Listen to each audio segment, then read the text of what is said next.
Last week, you got to hear the first half of an amazing story of loss and surrender and hope by Jessica Ronnie. So if you missed that episode, head back over there first to episode number 94, because not only was it an incredible story, but it sets the stage for what we're going to be talking about as we continue our discussion today. Jessica is an author, caregiver advocate, podcast host of Coffee with Caregivers. She's an associate producer of the documentary Unseen: How We're Failing Parent Caregivers and Why It Matters.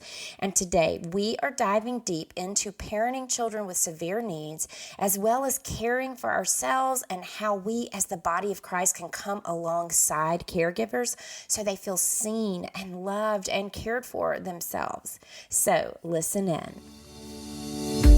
Do you feel like you've been given a raw deal? Like maybe things did not go the way you'd imagined, or like you're struggling at times to just hang on to the faith that you wholeheartedly believe in? Well, my friend, you have come to the right place, and you are not alone.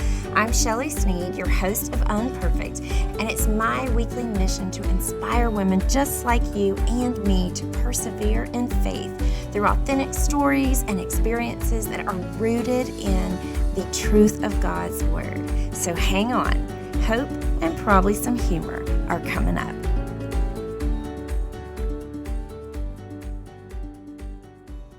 As a mom of adopted kids that have developmental trauma, I also had one child with severe medical trauma a lot of his life, who's also 20 now. So it's neat that God does send you finally to some seasons where you see growth and peace, and that's been a blessing now.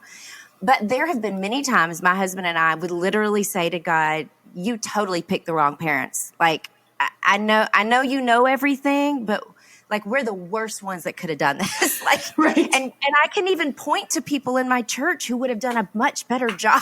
Like, look, they are so patient and quiet and calm, and we're yellers, and we struggle with whatever. So I'm sure there are a lot of caregivers who feel that way. And I just wonder if you can offer some guidance or encouragement to think for those that think I'm just not equipped to do this job. I don't know if I can offer any guidance or encouragement, because I've said that to the Lord many times. I do not understand why you picked me to not only like be a caregiver in so many capacities.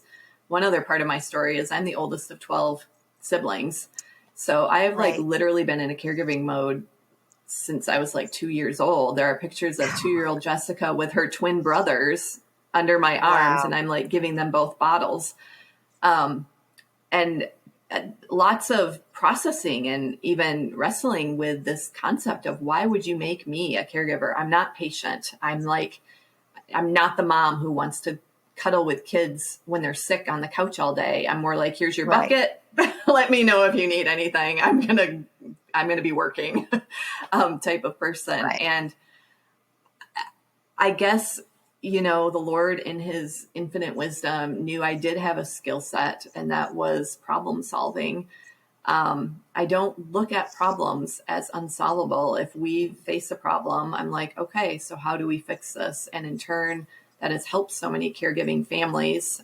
For instance, we needed more awareness. And so we created the documentary Unseen. We desperately needed respite for our family. We were living in rural Tennessee, and we hadn't had a break for years. And so we created the Lucas Project to provide that respite.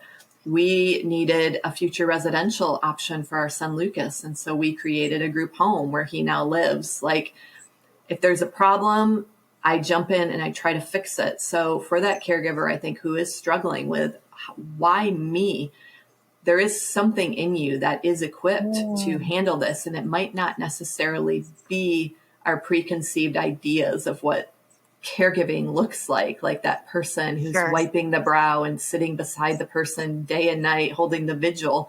But you may have a different set of skills that perfectly equips you for this role in this season of your life.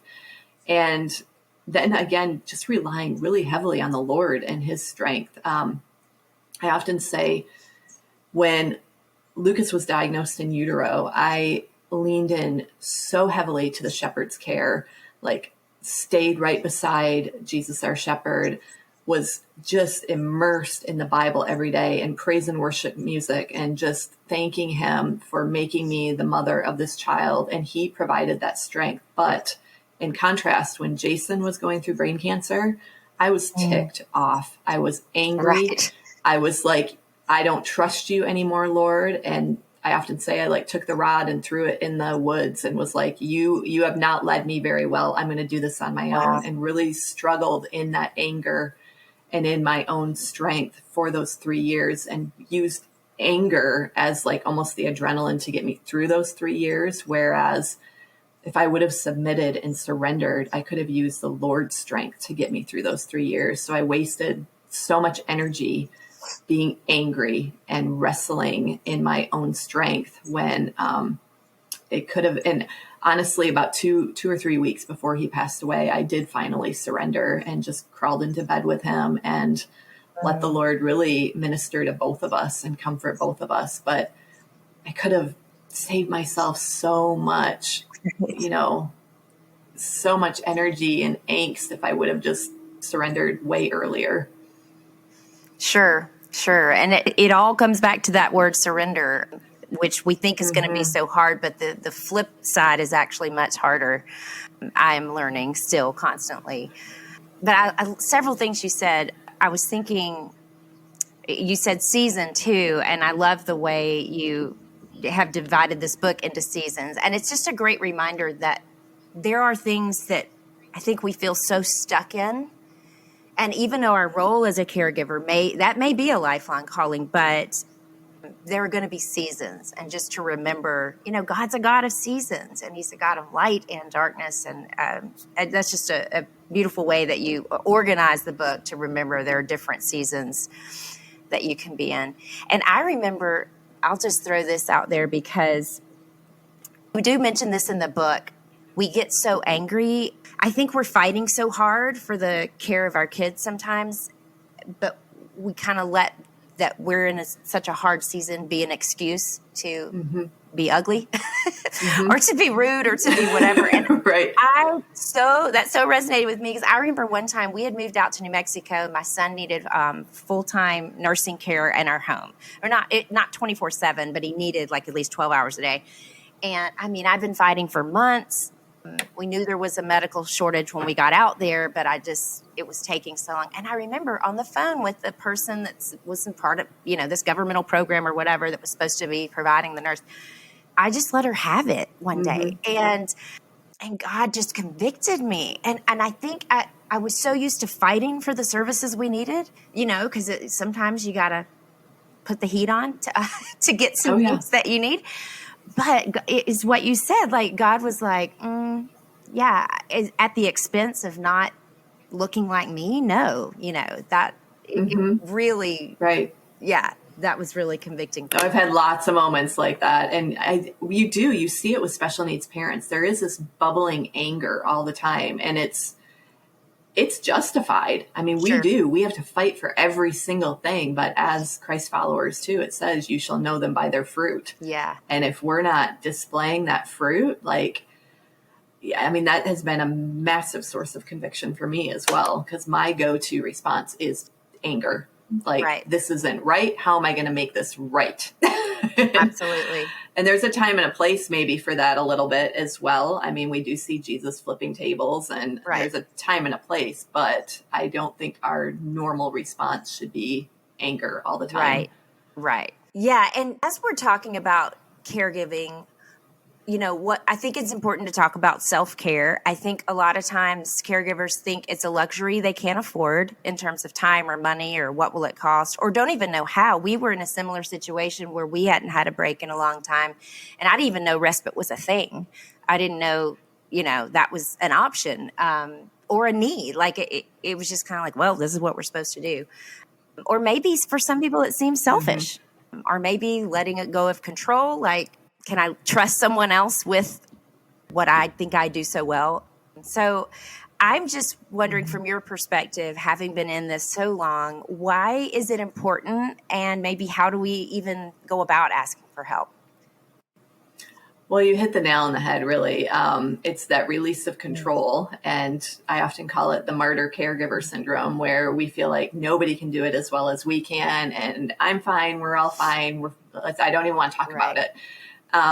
And my response is, but you're no good to anybody if you're dead, or you get a horrific illness because you haven't cared for yourself. So yes, inviting some people in to help you in some capacity. They may not do it exactly like you would do it, but it's okay. And it's, again, releasing that control and allowing others, one, the blessing to step into your life and help you out. And two, making your needs known. I think we're horrible at that. And we even get offers of help and we're like, no, it's fine. I'm fine. Like, I'd like to bring you dinner on Wednesday night. No, you don't have to do that. It's fine. And we're like, and then we complain about how nobody ever helps us. It's like, and so anybody who's even listening, who's maybe not in a caregiver capacity, but knows a caregiver, I would say, don't even leave it open-ended. Like, say something more like, I'm bringing you dinner Wednesday night. Do you prefer lasagna or tacos? I'm going to leave it on your front porch so you don't even have to see me. Or I'm bringing a church crew over Saturday to do your yard work. Could you leave a note in your mailbox about what you want completed or something like that? Because we're so good at just being like, no, it's fine. I'll take care of it. And again, I think that stems from the anger in us. Like, we're so tied up in knots and we're so angry over like the injustice in our lives that we're just like, we're fine, but we're not fine. We need to drop that facade. And then I think too, as caregivers, don't necessarily expect strangers to be comfortable in caring for the one who needs care.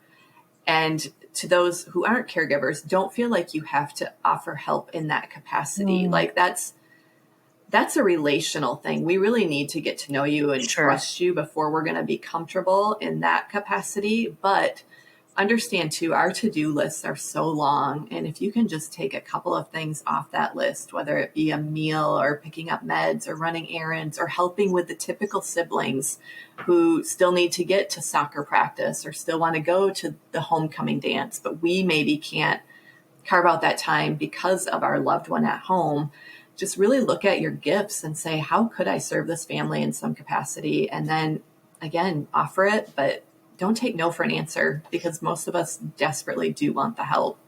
Yeah, absolutely. I had someone give me this idea a while back. Sometimes we're like deer in headlights. Like, we don't even know what to say because we're so overwhelmed. Like, I don't know how you could help me. Like, fix the problem. Like, I don't know how you can help me. And I had someone... Or I don't have the time to specify. Like, I don't have the time to even teach you how to help me. And they and they mentioned, get this jar and just write down things, a bunch of things, and put them in. It could be little thing like, bring me a latte from Starbucks or whatever. Just have this thing, whether you give it to a friend and say, hey, if anybody wants to know what to do for us, they can get something out of this jar. This is something anybody can do, and it's just little way, whether it's bringing a meal, or I love the yard work thing. Yeah, because usually... And put that jar on your front porch. Yes, that's a great idea.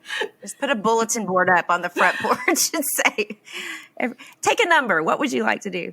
Yeah. Yep. And I think that's so good that you pointed that out, because I think as believers in community, we know that people are struggling, especially in a situation like this, but we don't know how to help because we don't feel, I'm not a qualified caregiver for someone like Lucas, or, we think, what else can I do but pray, which I hate even saying, because prayer is huge and we do definitely want your prayers, but just to confidently pursue serving them in whatever way it looks like. If they're not giving you good answers to, you do what you think needs to be done. You do something that will be helpful. Yeah, absolutely.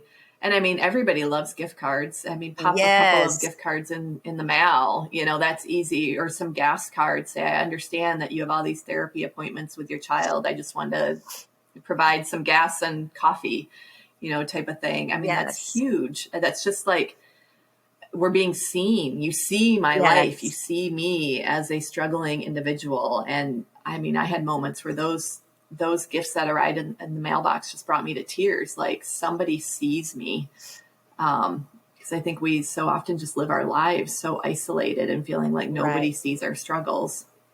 Yeah, absolutely. But we didn't even get into the fact that you have, what, 8 children now? Mm-hmm. Like, So you don't yeah, just have a Lucas or the 3 others. yeah, the story didn't end with Jason's death. It's funny. His mom actually pulled me aside at his funeral and said, Jess, I just want you to know I'm praying for your next husband. And at Wow. this point, I was a 33-year-old widow with 4 children under 7 years old, including Lucas. And I was like, Mom, I'm not there. But Yeah. apparently she was spirit led. And a few months later, I got a message on my blog from this stranger in Oklahoma. And that was a divine interaction as well. I had blogged through Jason's 3 years of cancer, and the stranger from Pennsylvania commented on my blog just saying, hey, there's this widower in Oklahoma. He lost his wife to brain cancer 4 days after Jason died. Wow. He has 3 young children and he's not doing very well. I just think you could be a source of encouragement to him. And so I found his blog and left a comment, and I woke up the next day to an email from this man named Ryan Ronnie. And that led to numerous emails, phone calls, and we were married the following year. He ended up moving to Michigan. We adopted each other's kids. We had 7 children, 8 and under. And then we added an 8th and final one to the brood in 2015.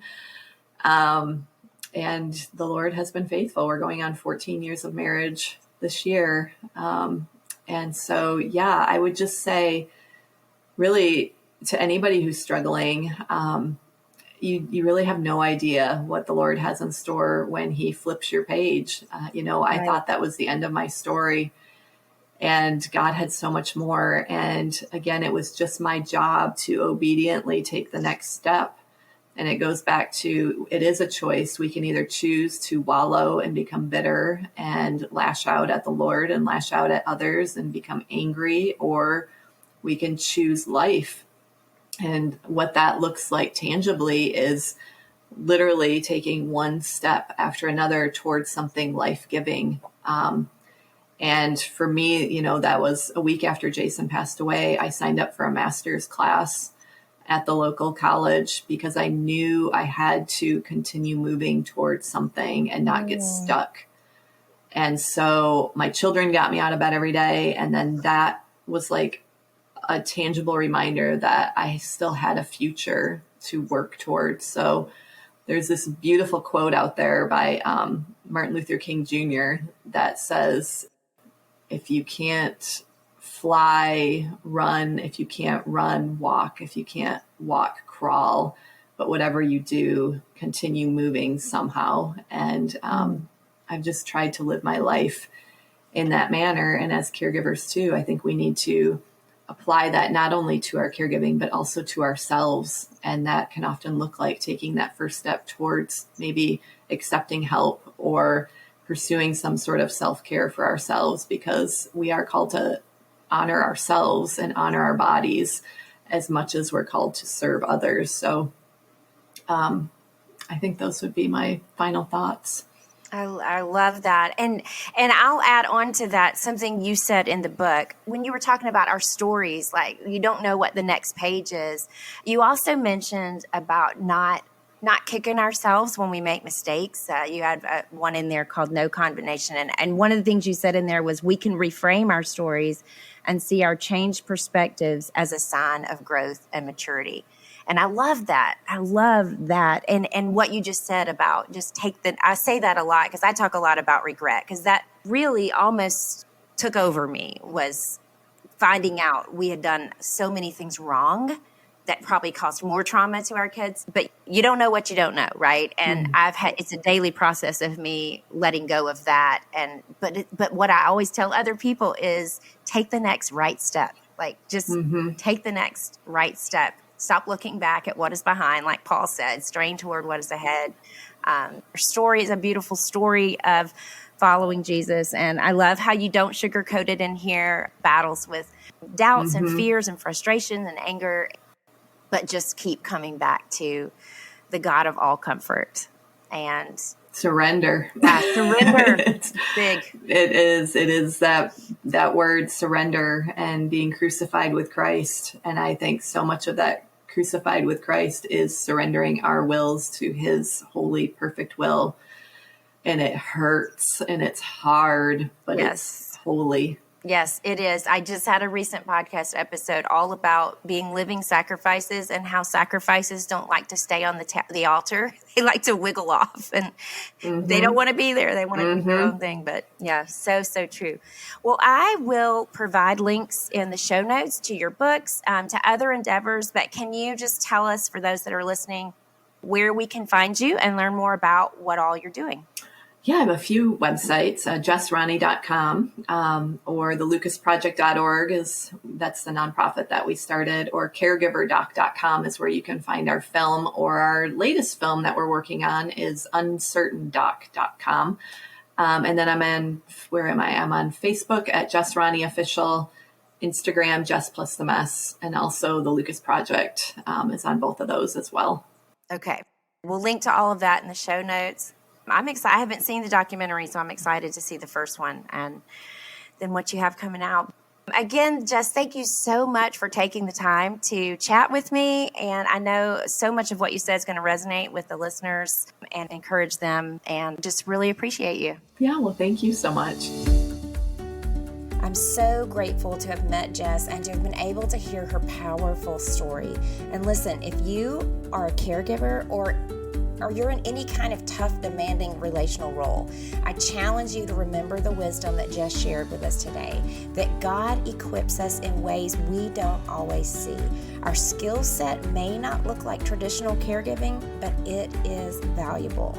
So I challenge you to seek him for the gifts you bring to the table that he's brought to life in you to serve those that he's placed under your care.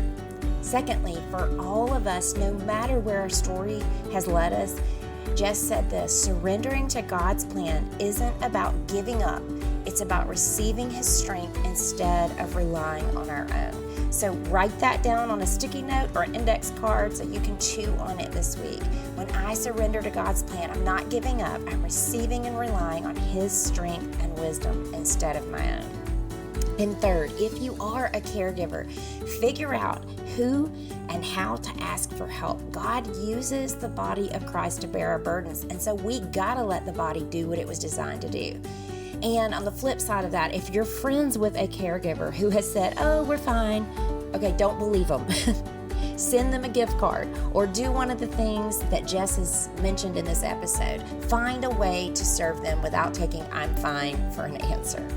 And finally, choosing life means taking even the smallest steps forward, even when we don't know what's ahead. So what's the next step you can take into healing or peace or comfort or purpose? I just want to challenge you today to choose life by taking the next right step. And as I mentioned last week, Jess has written a whole slew of books, not just on caregiving. She's written a memoir of faith. She's written a book about blended families, and also a book that will encourage you and your spouse in your marriage. And they're all going to be linked in the show notes, so check them out there, as well as links to connect with Jess through her website and social media. As always, I'm praying you are able to see glimpses of glory in the now and the not yet of your beautifully unperfect life this week. I'll see you next time.